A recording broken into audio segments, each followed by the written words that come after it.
Hello viewers, I hope all of you are fine. In our previous classes we already discussed what is dipole and how we can find electric field at a point P due to dipole. Our today topic is also linked with our previous topic and we are going to further extend our study about dipole.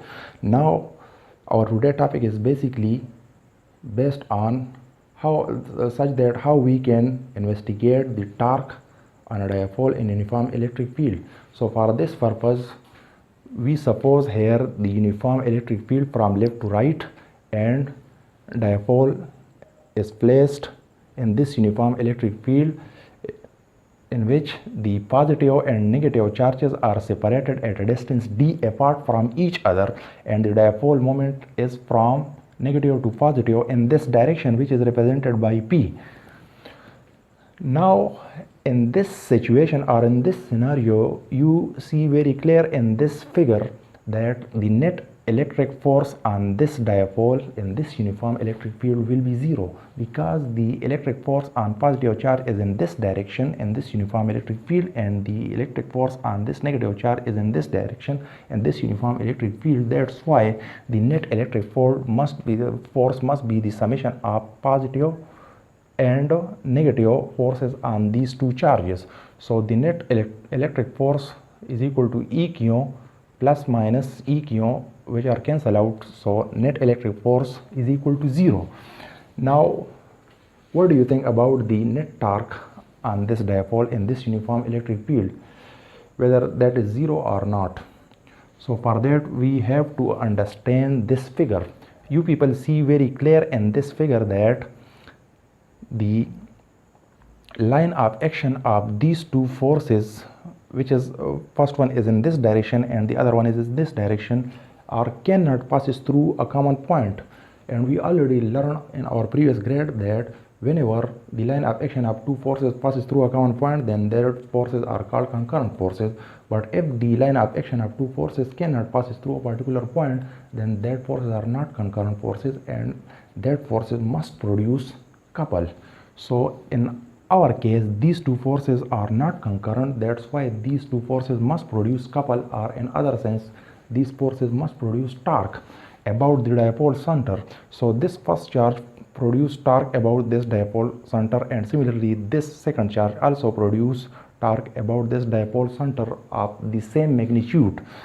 This one charge produce clockwise torque in this applied electric field, and this charge also produce clockwise torque in this uniform electric field, and by adding these two torque we can get the net torque acted upon this dipole in this uniform electric field.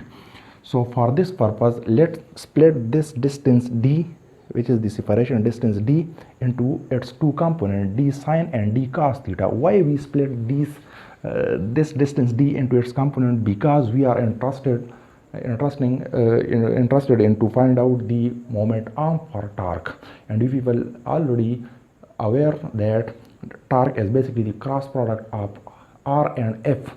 So here our r is basically d sine theta. This is basically our moment arm for torque. So that's why you see very clear here that this is f and this is the perpendicular distance which produce rotation for this first one charge.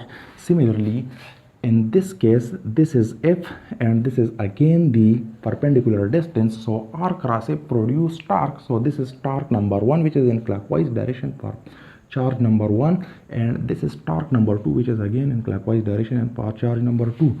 So these two forces produce couple and hence produce torques. So torque about the dipole center becomes for charge number 1 is f cross d by 2. Why we take d by 2? Because the total distance is d, and from the dipole center to the charge number 1 this distance becomes d by 2. Similarly from the dipole center to this charge this distance again d by 2. So torque number 1 is equal to f cross d by 2, which is equal to f d by 2 sine theta. So this is our first equation by replacing f is equal to EQ. Similarly for charge number 2, which is minus q, the magnitude of torque number 2, which is again in clockwise direction, is equal to EQ d by 2 sine theta. Now by adding these two torque we can get the net torque. By adding torque number 1 plus torque number 2 we can get E cosine d by 2 plus d by 2, and we can get E d sine theta. But we know that P is equal to QD is equal to dipole moment, so replace this QD by P. Now again in vector form we can represent this equation like this. This is equation number 1 and this is our final result in vector form, which gives us relation between torque, dipole moment and applied uniform electric field. Now let's discuss different cases based upon this torque relation for a dipole. This relation number 1 shows that if theta is equal to 0 or 180, means that if the dipole is either parallel or anti-parallel to the applied electric field, in both cases, if either parallel or anti-parallel, the torque will be 0, because sine 0 or sine 180 is equal to 0. It means that if the dipole is placed parallel or anti-parallel, then in that case the torque will be 0.